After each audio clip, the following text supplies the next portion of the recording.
Hello అండి. వరలక్ష్మి వ్రతం రోజైతే ఇంకా మా ఇంటి ముందు వాళ్ళైతే పిలిస్తే వాళ్ళ ఇంటికైతే వెళ్ళానండి. ఇంకా పోయిన సంవత్సరం కూడా వీళ్ళిద్దరి ఇళ్ళల్లోవి అయితే మీకైతే వరలక్ష్మి వ్రతం రోజైతే పెట్టానండి. అప్పుడైతే నాకు వెళ్ళడం కుదరలేదు. కాకపోతే వాళ్ళు అలంకరించిన ఈ వరలక్ష్మి మాతలనైతే మనకైతే చూపించానండి. మన యూట్యూబ్‌లో అయితే పెట్టేశాను. అప్పుడైతే వీడియోసు.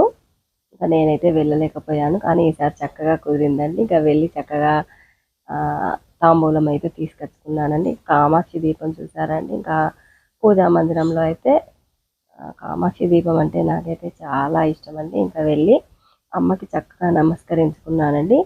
ఆ వరలక్ష్మి మాతను ఇంకా వరాలు ఇమ్మనైతే కోరుకొని ఇంకా చక్కగా తాంబూలం సుహాసిని తాంబూలముకు చేసేటివన్నీ చేయించుకొని ప్రసాదం తీర్థం అన్నీ తీసుకొని అయితే ఇంటికి వచ్చేసానండి. ఇంకా ఇస్తినమ్మ వాయనం, పుచ్చుకుంటినమ్మ వాయనం, ఇచ్చిందెవరమ్మ అంటే గౌరీదేవి అని, వచ్చిందెవరమ్మ అంటే లక్ష్మీదేవి అని ఇంకా అన్నీ అనుకొని అయితే ఇంటికైతే వచ్చేసానండి. ఉంటానండి.